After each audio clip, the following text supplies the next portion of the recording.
ভাবুন তো একবার, আমরা কথা বলছি প্রায় ৪,৫০০ বছর আগের।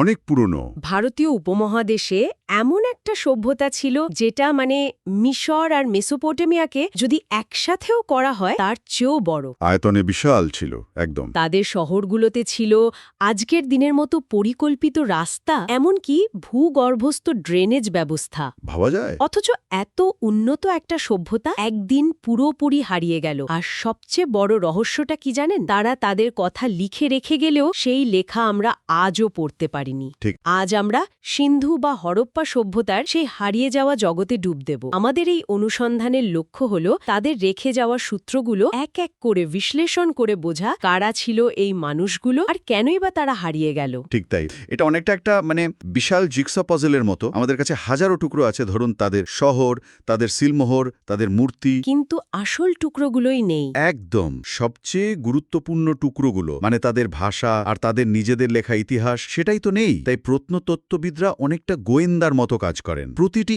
ইট, প্রতিটি মাটির পাত্র এখানে এক একটা সূত্র, যা দিয়ে আমরা একটা গোটা সভ্যতাকে বোঝার চেষ্টা করছি। তাহলে চলুন প্রথম সূত্রটা দিয়ে শুরু করা যাক, তাদের নগর পরিকল্পনা। যখনই সিন্ধু সভ্যতার কথা ওঠে সবার আগে মহেঞ্জোদারো আর হরপ্পার ওই পরিকল্পিত শহরের ছবিটাই তো চোখের সামনে ভেসে ওঠে। এটা কি সত্যি এতটা অসাধারণ ছিল? অসাধারণ বললে কম বলা হবে। এটা ছিল রীতিমতো বিপ্লবী। ভাবুন, সেই সময়ে পৃথিবীর বেশিরভাগ জায়গার মানুষ যখন অপরিকল্পিতভাবে গ্রাম বা শহর বানাচ্ছে, তখন সিন্ধু উপত্যকার মানুষজন গ্রিড সিস্টেমে শহর তৈরি করছে। গ্রিড সিস্টেম মানে রাস্তাগুলো একে অপরকে সমকোণে ছেদ করত, অনেকটা আজকের আধুনিক শহরের ব্লকের মতো। আচ্ছা। আর শহরগুলো মূলত দুটো ভাগে বিভক্ত ছিল। একটা উঁচু এলাকা, যেটাকে আমরা সিটাডেল বলি, আর একটা নিচু এলাকা, যেখানে সাধারণ মানুষ থাকত। সিটাডেল, এ তো শুনলেই কেমন একটা দুর্গ বা ক্ষমতার কেন্দ্রের কথা মনে হয়। এটা কি আজকের দিনের প্রশাসনিক এলাকার মতো ছিল, যেখানে ধরুন সংসদ ভবন বা গুরুত্বপূর্ণ সরকারি দফতরগুলো থাকে? খুব ভালো একটা তুলনা দিয়েছেন। অনেকটা সেরকমই, কিন্তু সম্ভবত আরও বেশি কিছু। আচ্ছা। এটা শুধু প্রশাসনিক কেন্দ্র ছিল না, এটা ছিল ক্ষমতার প্রতীক। নিচু শহরের সাধারণ মানুষের চোখের সামনে একটা উঁচু জায়গায় শাসকরা থাকতেন, বা হয়তো গুরুত্বপূর্ণ ধর্মীয় অনুষ্ঠান হতো, যা তাদের সামাজিক অবস্থানকেও স্পষ্ট করে দিত। তবে সবচেয়ে অবাক করার মতো বিষয় কিন্তু এটা নয়। আসল বিস্ময়টা লুকিয়ে আছে মাটির নিচে। তাদের পয়ঃনিষ্কাশন ব্যবস্থা। একদম। প্রতিটি বাড়িতে নিজস্ব বাথরুম আর ড্রেন ছিল। সেই ড্রেনগুলো আবার ঢাকা থাকত এবং রাস্তার মূল ড্রেনের সাথে যুক্ত হয়ে শহরের সব বর্জ্য জল বাইরে নিয়ে যেত। ম্যানহোলও ছিল পরিষ্কার করার জন্য। অবিশ্বাস্য। এই স্তরীয় জনস্বাস্থ্য ব্যবস্থা সেই যুগে প্রায় ভাবাই যায় না। আমার মাথায় একটা প্রশ্ন আসে, এই ধরনের পরিকাঠামো বানানোর জন্য তো একটা শক্তিশালী কেন্দ্রীয় শাসন ব্যবস্থা আর অন্যক সামাজিক শৃঙ্খলা দরকার। তাই তো। তার মানে কি আমরা ধরে নিতে পারি যে সেখানে রাজা বা কোনো এক ধরনের শাসক গোষ্ঠী ছিল, যারা এই সব পরিকল্পনা বাস্তবায়ন করতে পারত? এটাই তো সবচেয়ে বড় প্রশ্নগুলোর একটা। কারণ মিশর বা মেসোপটেমিয়ার মধ্যে এদের কোনো বিশাল রাজপ্রাসাদ, পিরামিড বা রাজার মূর্তি পাওয়া যায় না। ঠিক। যা থেকে মনে হয় তাদের শাসন ব্যবস্থা হয়তো অন্য রকম ছিল। হয়তো কোনো পুরোহিত শ্রেণী বা বণিকদের পরিষদ শহরগুলো চালাতো। হতে পারে। তবে একটা বিষয় পরিষ্কার, তাদের মধ্যে সমষ্টিগত স্বার্থের ধারণাটা খুব প্রবল ছিল। আর এর সবচেয়ে বড় প্রমাণ পাওয়া যায় ধোলাভিরাতে। ঠিক। ধোলাভিরা, যা এখন একটি ইউনেস্কো বিশ্ব ঐতিহ্যবাহী স্থান, সেটা জল ব্যবস্থাপনার এক অসাধারণ নিদর্শন। কি রকম? কাল জলাধার এমনভাবে তৈরি করেছিল যে একটার জলস্তর বাড়লে বা কমলে অন্যগুলোর সাথে তার সংযোগ থাকত। এটা নিছক প্রযুক্তি নয়, এটা একটা সামাজিক দর্শন, সম্পদের সঠিক ব্যবহার এবং ভবিষ্যৎ প্রজন্মের জন্য চিন্তা করা। তার মানে কি বলা যায় যে আজকের দিনে আমরা যখন জল সংকটের কথা বলছি, তখন প্রায় ৪,৫০০ বছর আগের একটা সভ্যতা আমাদের থেকে অনেক বেশি দূরদর্শী ছিল? নিঃসন্দেহে। তারা প্রকৃতির সাথে লড়াই করে নয়, বরং প্রকৃতির সাথে মানিয়ে নিয়ে টিকে থাকার পথ খুঁজেছিল, যা আজকের দিনে আমাদের জন্য একটা বড় শিক্ষা। এই যে এত নিখুঁত পরিকল্পনা, এই শহরগুলোতে কারা থাকতো? তাদের জীবনটাই বা কেমন ছিল? তাদের সমাজ ব্যবস্থা কি আমাদের মতো ছিল? তাদের সমাজ বৈদিক যুগের মতো কঠোর বর্ণপ্রথায় বিভক্ত ছিল না, কিন্তু পেশার ভিত্তিতে একটা শ্রেণীবিভাগ ছিল বলে মনে হয়। আচ্ছা। প্রত্নতাত্ত্বিক প্রমাণ থেকে আমরা 4টি স্তরের একটা ধারণা পাই। একেবারে উপরে ছিলেন শাসক বা পুরোহিতরা, তারপর যোদ্ধা শ্রেণী, তৃতীয় স্তরে ব্যবসায়ী, শিল্পী ও কারিগর, এবং সব শেষে ছিলেন কৃষক ও শ্রমিকরা। তার মানে বেশ একটা জটিল কিন্তু সুসংগঠিত সমাজ ছিল। একদম। তাদের প্রধান খাবার ছিল গম আর বার্লি, যা বানাওয়ালিতে প্রচুর পরিমাণে পাওয়া গেছে। পাশাপাশি মাছ, মাংস, খেজুরও খেত। আর তাদের বিশ্বাস বা ধর্ম, মহেঞ্জোদারোর ওই বিশাল স্নানাগারটার কথা তো আমরা প্রায়ই শুনি। ওটা কি কোনো ধর্মীয় কেন্দ্র ছিল? বিখ্যাত প্রত্নতত্ত্ববিদ মর্টিমার হুইলারের থিওরি অনুযায়ী ওটা সম্ভবত ধর্মীয় বা আনুষ্ঠানিক স্নানের জন্য ব্যবহৃত হতো। এছাড়াও আমরা প্রচুর পোড়ামাটির মাতৃমূর্তি পেয়েছি, যা থেকে মনে হয় তারা মাতৃদেবীর পূজা করত। একটা বিখ্যাত সিলমোহরে 3 মুখওয়ালা এক যোগী পুরুষকে দেখা যায়, যাকে পশুরা ঘিরে আছে। হ্যাঁ, পশুপতি সিলমোহর। অনেকে একে শিবের আদিরূপ পশুপতি বলে মনে করেন, অর্থাৎ তারা প্রকৃতির বিভিন্ন শক্তিকে পূজা করত। গাছ, পশু, জল, কালীবঙ্গানে পাওয়া সারি সারি অগ্নিবেদীও তাদের যজ্ঞ বা কোনো ধরনের অগ্নি উপাসনার প্রমাণ দেয়। তার মানে তাদের একটা উন্নত সামাজিক এবং ধর্মীয় জীবন ছিল। কিন্তু এই সমাজটা চলত কিভাবে? মানে এত বড় একটা সভ্যতার অর্থনীতির মূল চালিকা শক্তি কি ছিল? এর উত্তর এক কথায়, বাণিজ্য। সিন্ধু সভ্যতা ছিল এক বিশাল বাণিজ্যিক নেটওয়ার্কের কেন্দ্র।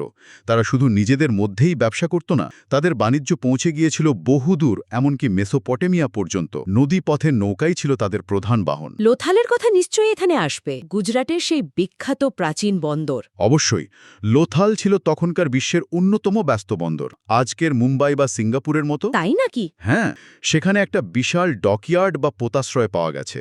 পুঁতি তৈরির কারখানাও ছিল। এই পুঁতি আফগানিস্তান থেকে নীলকান্তমণি বা রাজস্থান থেকে তামা এনে তৈরি হতো এবং তারপর মেসোপটেমিয়া রপ্তানি করা হতো। তার মানে এটা একটা বিশাল বাণিজ্যিক সম্পর্ক ছিল। একদম। মেসোপটেমিয়া লেখায় মেলুহা নামের এক অঞ্চলের কথা পাওয়া যায়, যেখান থেকে দামি জিনিসপত্র আসত। ঐতিহাসিকরা প্রায় নিশ্চিত যে এই মেলুহা আসলে সিন্ধু সভ্যতারই নাম। এটা তো বেশ অদ্ভুত। এত বড় একটা সভ্যতা, এত দূর পাল্লার বাণিজ্য, অথচ শোনা যায় ঘোড়া বা লোহার মতো গুরুত্বপূর্ণ প্রযুক্তি তাদের ছিল না। তারা এটা সামলাতো কিভাবে? এটাই তাদের সংগঠন আর বুদ্ধিমত্তার সবচেয়ে বড় প্রমাণ। তারা ঘোড়ার গতি বা লোহার অস্ত্রের ওপর নির্ভরশীল ছিল না, তাদের শক্তি ছিল পরিকল্পনা। তারা নদীপথকে দারুণভাবে ব্যবহার করত, আর তাদের ছিল অবিশ্বাস্য রকমের সঠিক মাপযোগের ব্যবস্থা। ওজন পরিমাপের জন্য তারা 16 ভিত্তিক একটি ব্যবস্থা ব্যবহার করত। 16 ভিত্তিক মানে? 16, 64, 160, 320 এই অনুপাতে বাটখারা পাওয়া গেছে। এই স্ট্যান্ডার্ডাইজড সিস্টেম তাদের হাজার হাজার কিলোমিটার জুড়ে বিস্তৃত বাণিজ্যিক নেটওয়ার্কে বিশ্বাস এবং স্বচ্ছতা বজায় রাখতে সাহায্য করত। আমরা তাদের শহর, সমাজ নিয়ে ধারণা পেলাম, বাণিজ্যের বিস্তারও বুঝলাম, কিন্তু একটা জায়গায় এসে যেন সবকিছু কুয়াশায় ঢেকে যায়। তাদের ভাষা। ঠিক। আমরা তাদের সম্পর্কে যা কিছুই বলছি, সবই তো তাদের রেখে যাওয়া জিনিসের ওপর ভিত্তি করে অনুমান, তাই না? ঠিক তাই। এটাই সিন্ধু সভ্যতার সবচেয়ে বড় ট্র্যাজেডি আর প্রত্নতত্ত্ববিদদের জন্য সবচেয়ে বড় চ্যালেঞ্জ। তাদের একটা সম্পূর্ণ বিকশিত লিখন পদ্ধতি ছিল, যা আমরা সিলমোহর, মাটির পাত্র এবং তামার ফলকে দেখতে পাই। প্রায় 270টির মতো অক্ষরও চিহ্নিত করা গেছে, কিন্তু আমরা এর অর্থ উদ্ধার করতে পারিনি। অন্যান্য প্রাচীন লিপির পাঠোদ্ধার তো হয়েছে, যেমন ধরুন মিশরের হাইরোগ্লিফিক্স। এখানে মূল বাধাটা কোথায়? প্রধান বাধা দুটো। এক, আমাদের কাছে কোনো রোসেটা স্টোন নেই। রোসেটা স্টোন অর্থাৎ এমন কোনো দ্বিভাষিক লিপি পাওয়া যায়নি যেখানে সিন্ধু লিপির পাশাপাশি অন্য কোনো জানা ভাষায় একই কথা লেখা আছে। আর দ্বিতীয়ত, যে লেখাগুলো পাওয়া গেছে সেগুলো খুব ছোট ছোট, গড়ে মাত্র 5-6টা অক্ষরের। ও আচ্ছা। কোনো দীর্ঘ লেখা বা বই পাওয়া যায়নি, ফলে এর ব্যাকরণ বা গঠন বোঝা প্রায় অসম্ভব হয়ে পড়েছে। এটা অনেকটা হাজার হাজার বছরের পুরনো একটা ডায়েরি হাতে পাওয়ার মতো, কিন্তু তার ভাষাটা আপনি জানেন না। যদিও আমি পড়েছি মুম্বাইয়ের টাটা ইনস্টিটিউট অফ ফান্ডামেন্টাল রিসার্চের S.R. রাও নাকি প্রায় 900টি সিলের পাঠোদ্ধার করেছেন বলে দাবি করেছেন। হ্যাঁ, এই দাবিটি করা হয়েছে এবং এটি নিয়ে গবেষণা চলছে। যদি এটা সত্যি প্রমাণিত হয়, তবে সিন্ধু সভ্যতা সম্পর্কে আমাদের ধারণা আমূল বদলে যেতে পারে। তাই তো। আমরা হয়তো তাদের রাজাদের নাম জানতে পারবো, তাদের দেবতাদের নাম, তাদের আইন কানুন, এক কথায় তাদের নিজেদের মুখের কথা শুনতে পাবো। কিন্তু যতক্ষণ না পর্যন্ত সেই দাবি সর্বজনীনভাবে গৃহীত হচ্ছে, ততক্ষণ এই লিপি আমাদের কাছে এক রহস্যই থেকে যাবে। তাহলে এবার সেই মূল প্রশ্নে ফিরে আসা যাক, যা দিয়ে আমরা শুরু করেছিলাম। এত উন্নত, এত সুসংগঠিত একটা সভ্যতা, যার বিস্তার ছিল প্রায় 13 লক্ষ বর্গ কিলোমিটার জুড়ে, তারা হারিয়ে গেল কিভাবে? এটা নিয়ে অনেকগুলো তত্ত্ব আছে এবং কোনো একটা কারণকে নির্দিষ্টভাবে দায়ী করা কঠিন। সবচেয়ে পুরনো তত্ত্বগুলোর মধ্যে একটি হল বহিরাগত আর্য আর্যদের আক্রমণ। আচ্ছা। কিন্তু এই তত্ত্বের সপক্ষে খুব জোরালো প্রত্নতাত্ত্বিক প্রমাণ পাওয়া যায়নি, তাই আধুনিক গবেষকরা এখন পরিবেশগত কারণগুলোর দিকেই বেশি জোর দিচ্ছেন। পরিবেশগত কারণ বলতে? জলবায়ু পরিবর্তন। হ্যাঁ। হাজার হাজার বছর ধরে সিন্ধু এবং তার উপনদীগুলোই ছিল এই সভ্যতার প্রাণ, কিন্তু ভূপ্রাকৃতিক পরিবর্তনে কিছু নদী হয়তো গতিপথ বদলে ফেলেছিল বা শুকিয়ে গিয়েছিল। বিশেষ করে সরস্বতী নদীর শুকিয়ে যাওয়ার তত্ত্বটি খুব প্রভাবশালী। এর ফলে কি হলো? এর ফলে কৃষি ব্যবস্থা ভেঙে পড়ে, যা এত বড় নগর কেন্দ্রিক সভ্যতার ভিত্তি ছিল। এছাড়াও বিধ্বংসী বন্যা বা দীর্ঘস্থায়ী খরাও এর কারণ হতে পারে। বনভূমি ধ্বংসও একটা বড় ফ্যাক্টর ছিল, কারণ পোড়া ইট বানানোর জন্য তাদের প্রচুর কাঠের প্রয়োজন হতো। সম্প্রতি একটা নতুন তত্ত্ব সামনে এসেছে যা বেশ চমকপ্রদ। কোনো ধূমকেতু বা গ্রহাণুর আঘাতের কথা বলা হচ্ছে। ঠিক। বিজ্ঞানী বেনুই থর্নরের মতো কিছু গবেষক মনে করছেন সিন্ধু উপত্যকা অঞ্চলে হাজার হাজার বছর আগে বায়ুমণ্ডলে কোনো ধূমকেতু বা গ্রহাণুর বিস্ফোরণ ঘটেছিল। বলেন কি? হ্যাঁ, এর ফলে যে শকওয়েভ বা তাপ তৈরি হয় তা জলবায়ুর ওপর ব্যাপক এবং আকস্মিক প্রভাব ফেলে। এতে ফসল উৎপাদন ব্যবস্থা সম্পূর্ণ ভেঙে পড়ে এবং শহরগুলো জনশূন্য হতে শুরু করে। এটা একটা আকর্ষণীয় তত্ত্ব, তবে এর সপক্ষে আরও গবেষণার প্রয়োজন। তার মানে কোনো একটা কারণ নয়। সম্ভবত কোনো একটি নয়, বরং একাধিক কারণ মিলেই এই সভ্যতার পতন ঘটিয়েছিল। তাহলে সব মিলিয়ে আমরা যা দেখলাম, সিন্ধু সভ্যতা ছিল এক অবিশ্বাস্য রকমের আধুনিক এবং সুসংগঠিত এক নগরকেন্দ্রিক সভ্যতা। তাদের পরিকল্পনা, জনস্বাস্থ্য ব্যবস্থা, বাণিজ্য এবং প্রকৃতির সাথে সহাবস্থানের ধারণা সময়ের থেকে অনেক এগিয়ে ছিল।